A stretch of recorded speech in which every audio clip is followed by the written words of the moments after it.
Bem-vindos ao canal do Lorde Macabro.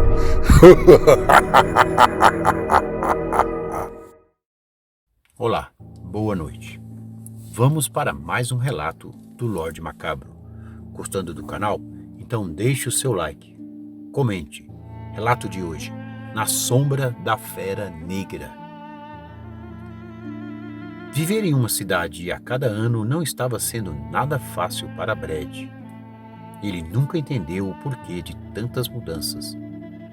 Na última cidade em que moravam, ele e seus pais, John e Meg, foram praticamente escorraçados do lugar por moradores raivosos como cães. Agora, na sua nova cidade, ele sabia que teria de começar tudo novamente. Um dia, curiosamente, quando Brad procurava antigos cadernos em um baú, ele encontrou ali alguns jornais datados de anos bem anteriores. As manchetes traziam vários corpos na capa, estraçalhados. Brad logo reconheceu que se tratava de uma das cidades em que ele morou. A princípio, ele não entendeu o porquê daqueles jornais velhos estarem por ali. Cuidadosamente, ele percebeu que no canto direito da página havia uma foto de seu pai, John. Agora, realmente, a curiosidade o aguçou, e então aqueles jornais não estariam ali aleatoriamente. Em um dos jornais, traziam uma manchete também muito estranha para ele. A manchete dizia: mestiços mudam para vilarejo e, misteriosamente ou por mera coincidência, corpos apareceram estraçalhados. Brad tentava montar ali um quebra-cabeças, mas algo não se encaixava. Então, ele começou a esmiuçar mais e mais aquele baú, para em seguida achar ali antigos documentos. Sim, pareciam ser antigas certidões de nascimento. Aquelas certidões pareciam muito mais com velhos pergaminhos indígenas. Ali haviam 3 daqueles documentos. No primeiro deles estava um estranho nome de Connie, grifado ao lado com o nome de Brad. No segundo documento, com o nome de Meg, estava grifado ao lado o nome Rayana. E no terceiro e último estava grifado ao lado Cotton, que seria o seu pai, John. Naquele momento, pareceu que uma luz desanuviou seus pensamentos. Então ele entendeu o porquê de tanta hostilidade por parte dos antigos vizinhos.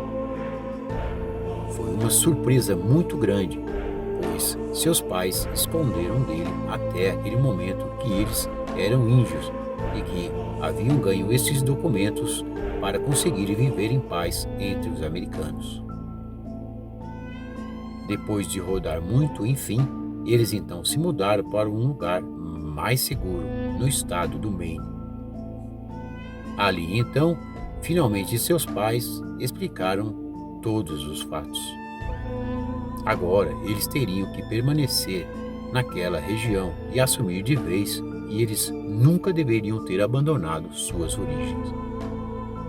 Talvez aquilo para ele pareceu de uma certa forma um alívio, já que em suas antigas cidades ele sequer tinha a oportunidade de estudar em uma escola decente, uma vez que os moradores do local jamais permitiriam que ele frequentasse a escola. No Maine, então eles passaram a viver em terras que pareciam estar à venda. De qualquer maneira, ali ainda moravam alguns de sua tribo, e foi somente por isso que seus pais aceitaram aquela mudança. Então, agora em vez de tênis, ele andava com alguns pares de sapatos feitos de couro de animais silvestres. Foi uma mudança muito brusca para ele. Às vezes, Rayana tentando orientá-lo, principalmente porque seu pai, Cotton, sumia misteriosamente, e a única coisa que ele se lembrava de quando isso acontecia é que sua mãe, Rayana, sempre trazia em seu pescoço um apito feito de bambu.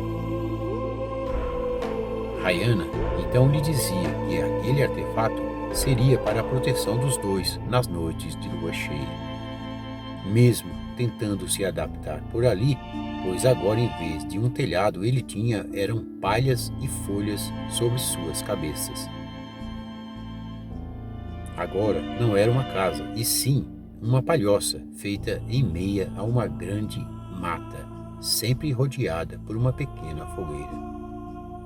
Na pequena fogueira sempre estava lá uma lebre bem suculenta. Sua mãe Rayana nunca o decepcionava, pois, mesmo sendo daquela maneira, a carne era sempre muito saborosa. Mas quem foi que disse que a paz estaria ali por muito tempo? Perguntada sobre o paradeiro do pai, Connie sempre tinha a mesma resposta de Rayana. O espírito do lobo está com seu pai, então ele passará alguns dias fora para retornar. Às vezes, quando Cotin voltava, às vezes com alguns machucados, ele sempre dizia a Connie que eram em virtudes de muito trabalho. Connie nunca entendeu, mas procurava não estender a conversa, pois sabia que teria de curtir o pai ao máximo, já que um novo sumiço sempre era esperado. Depois de alguns anos por ali, os desaparecimentos de seu pai pareceram aumentar, e um dia então alguns homens apareceram por ali na calada da noite com muitas tochas para ameaçá-los. Eles então perguntaram o paradeiro de seu pai e ficaram furiosos quando Rayana respondeu que ele havia saído para caçar. Naquela noite, a lua brilhava muito e os homens pareciam determinados a fazer o mal aos gritos de índios malditos fora dessas terras. 2 deles, então, agarraram Rayana e a arrastaram para uma grande árvore no intuito de enforcá-la. Connie, então, partiu furioso para cima daqueles homens como um lobo raivoso, mas foi contido pelos demais homens que estavam por ali.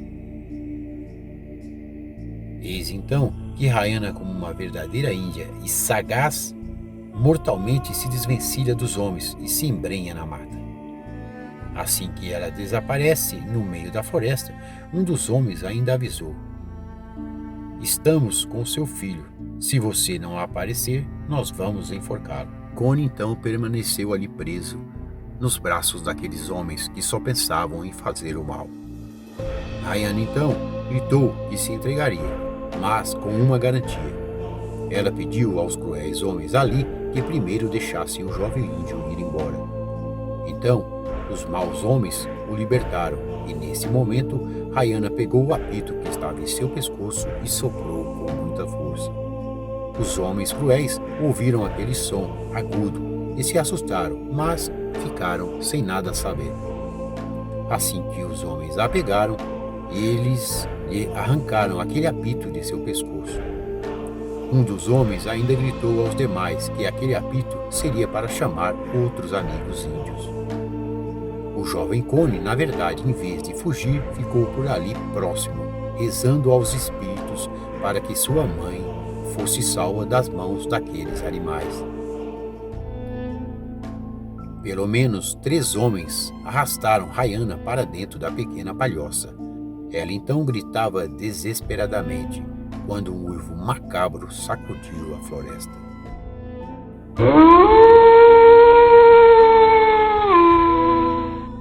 Os homens que estavam por ali ficaram atônitos, mas mesmo assim eles deram continuidade ao macabro abuso.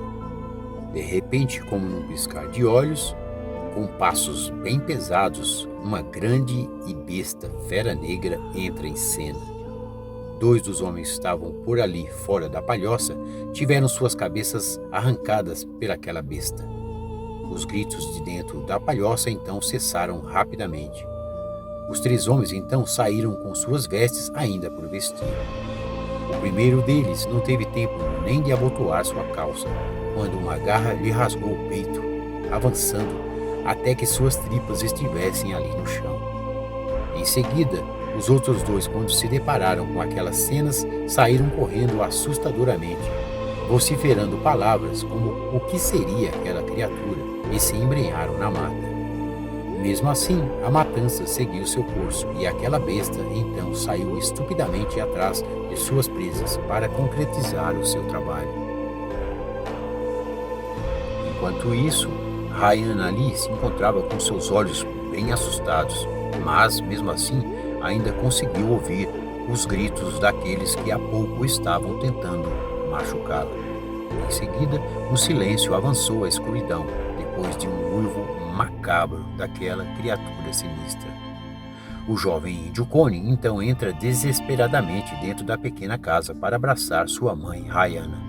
No meio do caminho, o jovem índio achou aquele artefato que os cruéis homens arrancaram do pescoço de sua mãe, para então seguida devolver a sua mãe Rayana, que parecia bem machucada, mas enfim estaria viva e poderia abraçar ali o jovem pequeno lobo.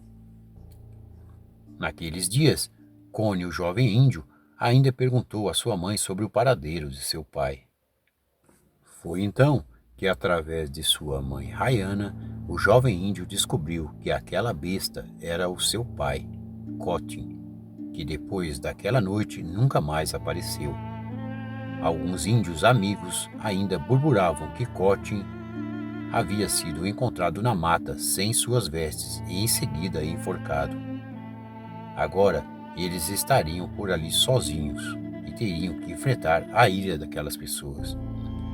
Rayana sempre lembrava o jovem Connie de que, um dia, mais homens voltariam para fazer o mal e que, quando isso acontecesse, ele, Connie, deveria fugir para a floresta e invocar o espírito do lobo.